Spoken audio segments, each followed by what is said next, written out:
Puerto Galera tayo. Ako natin sa buwan dyan. Kasi pagka dito, Dito tayo ngayon sa pier sa Batangas kasi naimbitahan tayo at kasama tayo ng University of Batangas. Pupunta sila ng Mindoro para sa isang outreach activity. So nagbababa sila ngayon ng kanilang mga gamit. Sasakay na sa barko.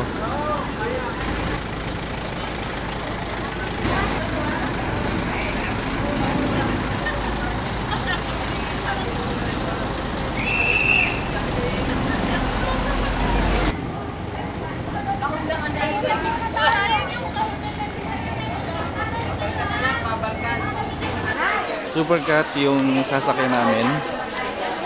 Bibili sila ngayon dito ng ticket. Magkano naman ang ticket ng Supercat? 300 ang isa. Mindoro. pero dapat ay open air tayo. Hindi tayo naka-abot. So aircon yung sasakyan natin.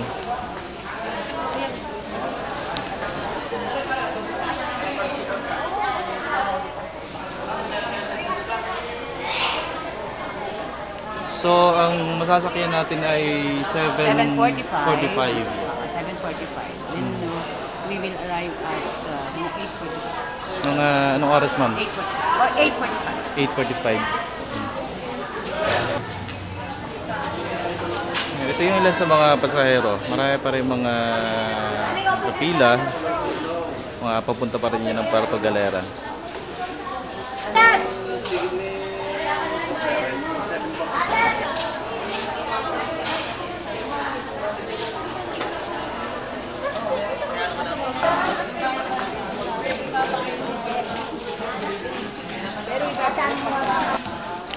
So yung mga kasama natin, mga empleyado na University of Batangas, galing sila sa iba't ibang department.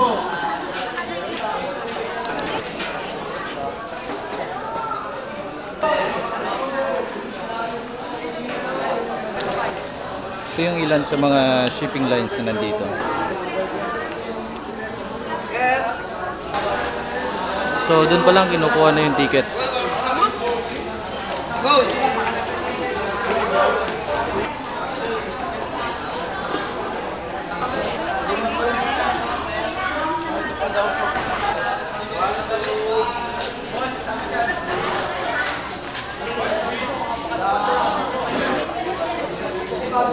Ito, kapag pupunta kayo sa Puerto Galera, kailangan nyo magbayad dito. Senior citizen at saka ng adult. 40 sa senior at 50 sa adult. Tapos yung mga taga Puerto Galera mismo, mga bata, yan, exempted sila.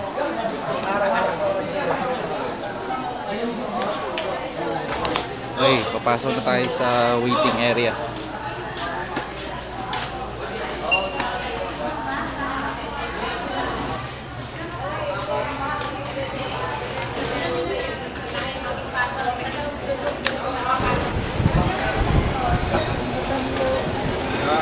Buliwawa ha? Buliwawa na. Hanggang saan? Hanggang sa labas. Hanggang sa labas.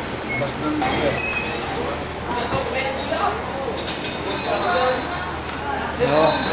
Okay, nandito na tayo sa loob ng waiting area.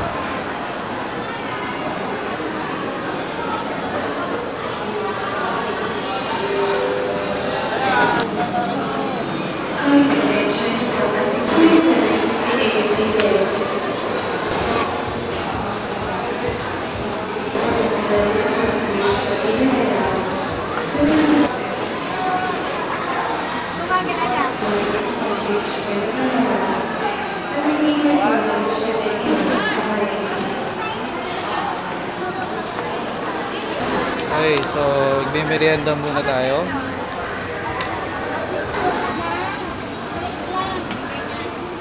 Ilan po kayo pag-ibig? Dalawa din si nanay. Tatlo po. Ay, parang.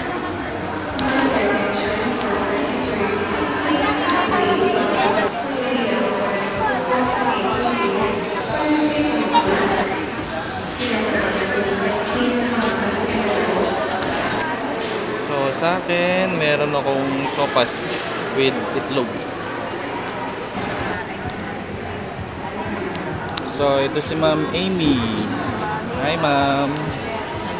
Si Ma'am Amy ay External Programs Coordinator. External Programs Coordinator ng UB, University of Batangas. Apo, sa Community Extension. So, ano itong pupuntahan natin? So, ang pupuntahan po natin ay isang tribo ng mga mangyan. Kung tawagin nila Iraya.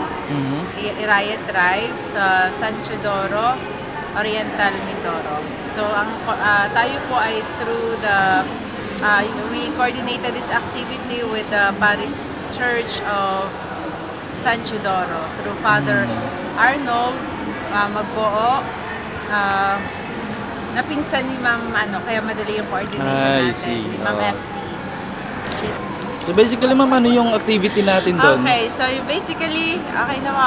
Anong activity natin Yung doon? activity po natin doon, syempre mag-courtesy call muna tayo with the mayor, and then konting orientation with in the parish church, and then we will go to the area, then socialization, we will meet the key leaders in the area, the key persons there, and then simpleng community exposure, community immersion, kung paano yung kanilang mga customs, traditions, pati yung paano sila mamuhay dun sa lugar. Actually, first time din ng coordinator natin sa Mindoro na makapunta. Medyo mataas yung lugar, yung place, kaya medyo matarik.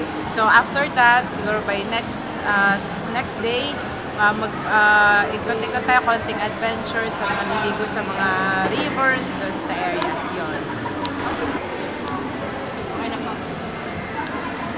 Babayad muna si Ma'am ng aming kinain, merienda. Yes, ito po ang ating Ma'am, may mga dala tayong kahon. oo Ano nga yung po. ano yung mga kahon na yan? Ano Actually, laman? oo. So, mga pasalubong po natin yung used clothes sa ating mga host family. So, yun. May mga bibigay tayong used clothes. Ay, ano lang, ito ay parang patikim pa lang. So, siguro by this year or next year, makakapag-plan tayo. So, makita natin ano yung mga needs ng community, and from there on, pwede tayong mag-plan for another trip like this. So this is part talaga to ng Yes, but program. this is part of the development ng faculty and SES coordinators on community development for exposure sa ibang indigenous people group. Yeah. So, part ito ng action plan ng community extension services. I-adapt ba natin yung barangay? Hindi pa Hindi dito naman. sa medyo malayo. Basta magkaroon lang tayo ng different experience of different types of communities we have.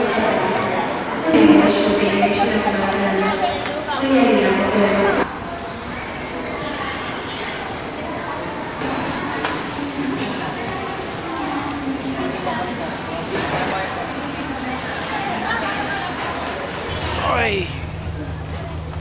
Final inspection bago mag-board sa Supercat. Sa kabila kayo, lalaki. Ayan, so magkahiwalay pa pala ang lalaki at babae na inspection. So yung security nila, meron din silang sniffing aso. Ayan, Sila para i-check yung mga gamit. So safe magbiyahe. Oy.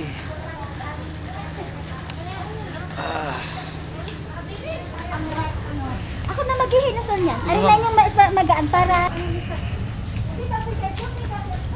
Oy, so ito yung Supercat.